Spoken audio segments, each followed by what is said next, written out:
Are you constantly battling with a mind filled to the brim with swirling thoughts? If so, today's presentation is a must-watch for you. We will be exploring the profound philosophy of Miyamoto Musashi, the legendary samurai, to understand his 5 core principles to empty your mind. This isn't just a history lesson, it's a practical blueprint for you to clear mental clutter, achieve tranquility, and lead a more fulfilled life. As we journey together through these principles, you'll discover the art of freeing your mind from overthinking, learning to live in the present, and much more. So, buckle up and stay with us till the end. Today, we're not just sharing knowledge, we're transforming lives. So, don't miss the chance to transform your own. The journey to a clear mind begins now. The first principle we're delving into today is a potent one: do not overthink. This powerful notion, brought to us from the insightful mind of samurai philosopher Miyamoto Musashi, can be transformative when understood and applied correctly. In today's fast-paced, digitally driven world, where information overload is commonplace, overthinking has become our second nature.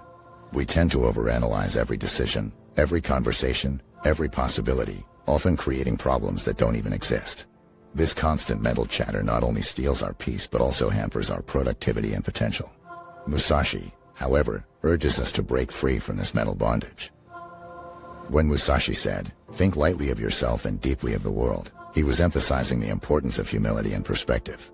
He implored us to resist being consumed by self-centric thoughts and instead shift our focus outward, to the larger world and its complexities. When we start to think deeply of the world, we realize our interconnectedness with others and our environment. We begin to appreciate the broader panorama of life beyond our individual selves. This shift in perspective can liberate us from the chains of overthinking, enabling us to live more fully and authentically. The challenge, of course, lies in the application. How do we stop overthinking when it seems like such an integral part of our existence? The first step is awareness. Notice when you are spiraling into overthinking. Identify the triggers. Is it when you're making a decision, or when you're alone with your thoughts? Once you've identified these triggers, you can start to work on countering them. One method is mindfulness, the practice of being fully present in the moment. When you find yourself overthinking, bring your attention back to the here and now. What are you doing? What can you see, hear, or feel? This practice can help you break the cycle of overthinking.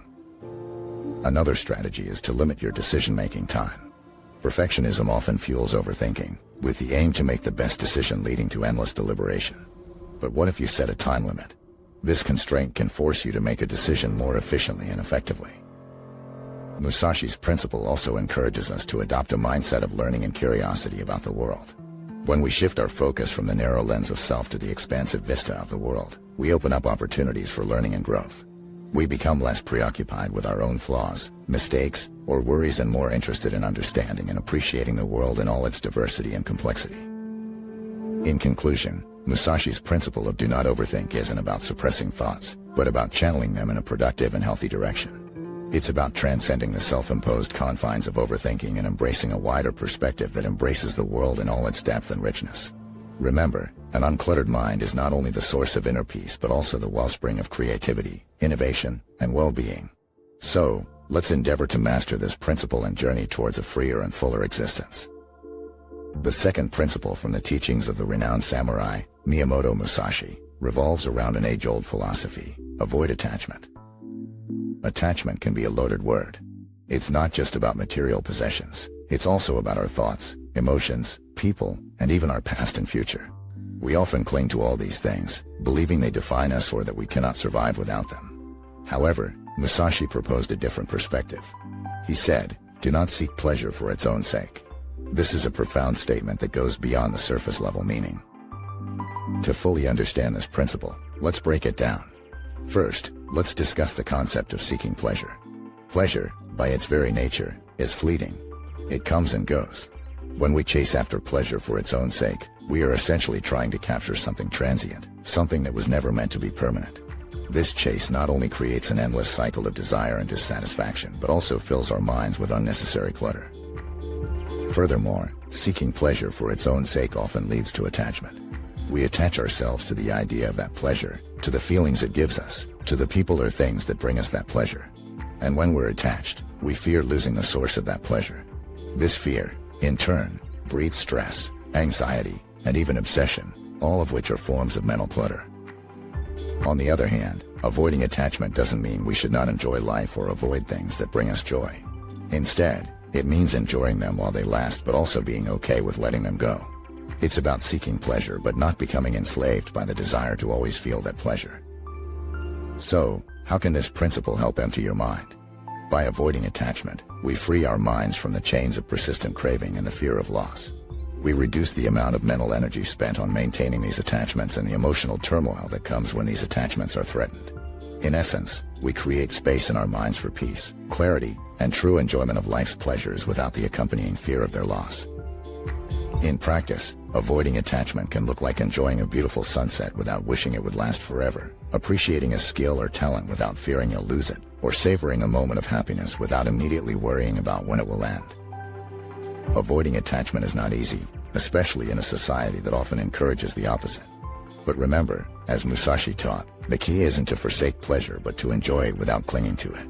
It's a journey that requires practice and awareness, but the reward is an uncluttered mind, free of unnecessary worries and anxieties.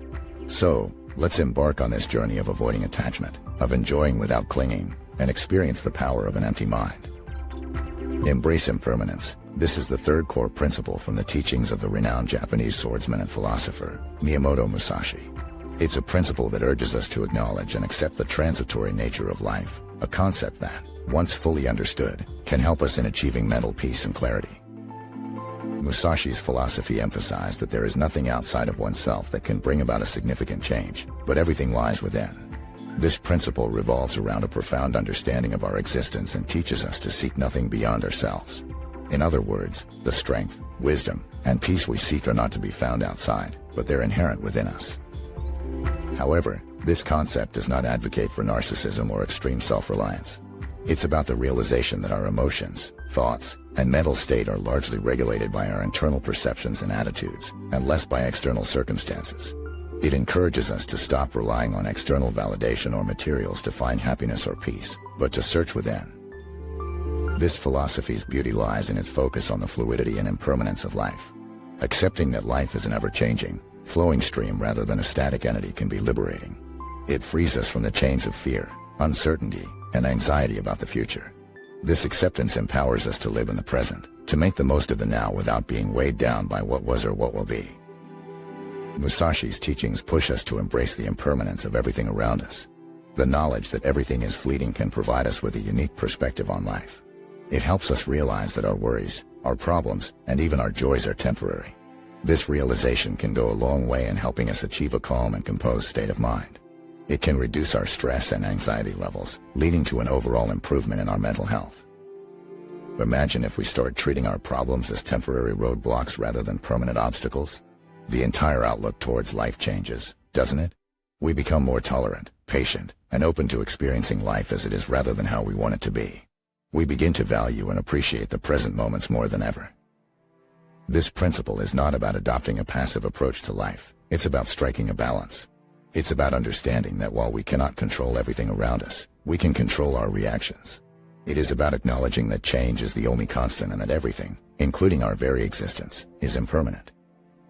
In practical terms, embracing impermanence means living in the moment, cherishing the transient beauty of life, and letting go of the illusion of control. It means understanding that our growth, self-improvement, and peace of mind depend largely on our internal strengths rather than external factors. In conclusion, the principle of embracing impermanence, as proposed by Miyamoto Musashi, is a powerful tool in our quest to empty our mind. By accepting that everything is transient, we can dispel the anxieties and worries that cloud our mind and hinder our peace. This principle teaches us to focus on the present, appreciate the fleeting beauty of life, and find happiness within ourselves. The fourth principle from Samurai Miyamoto Musashi's philosophy is the pursuit of self-improvement. This principle is a cornerstone of his philosophy and is a powerful tool for emptying our minds. You are the only one who can change yourself.